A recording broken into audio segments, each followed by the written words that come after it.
Is the Cockatrice any good?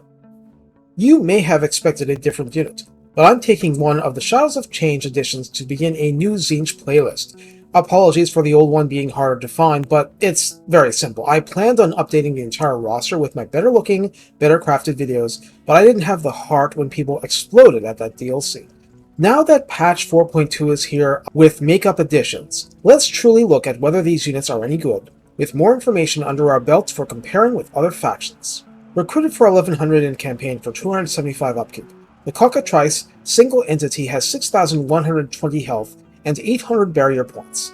It has 35 armor, 25 missile resistance, 60 leadership, 90 speed, 88 charge speed, and a melee attack of 46 that is both magical attack and poison. Attack interval is the standard 4. Splash target size is large, so it will include fairly large entities as splash damage targets, and damages a maximum of 5 entities.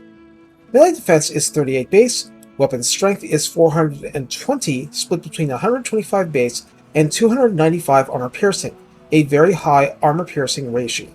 Charge bonus is 40, and mass is 1600.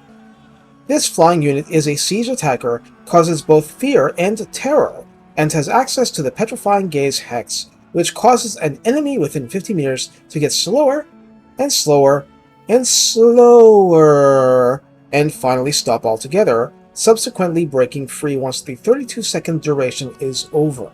It is not a demonic unit, and does not evaporate when routed. However, this ability can only be used once per battle. In the Kairos Redline skills, Warped Retainers adds a maximum of plus 12 armor and plus 6 melee attack with 3 pips, and rank 7 Cockatrices benefit from Arsenal of Insanity, gaining plus 12% weapon strength, plus 6 bonus versus infantry, and 15% spell resistance to complement its inborn missile resistance. In the Kairos Tech Tree, Piercing Screams adds plus 5 melee defense to the Cockatrice. That is welcome and rounds out the rest.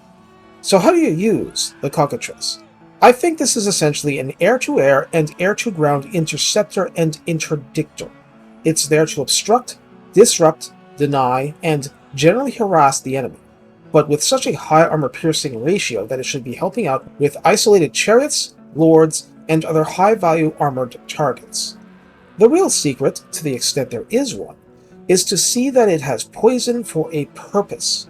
It isn't just there to kill things. It's there as support for other units. When I put a pair of Cockatrices against slippery Pterodon riders, I knew exactly how Screamers of Tzeentch would utterly destroy them if it was a tag team effort. Poisoning Saurus Warriors lets a unit that might struggle against them, like these new Zangors without their buffs, fight on more even terms. This is good because the Tzeentch roster has been in great need of such units, and let's face it, you have a much easier time firebombing a blob if a single entity is forcing the enemy to form one. The trick is that the Cockatrice is competent, if not spectacular, at isolating air targets and either forcing them to join the mosh pit, or gradually get picked apart without ever touching the ground until it's all over. Take care, and have fun using the Cockatrice to frighten your foes. They'll be petrified of you. Yes, I went there. You're welcome.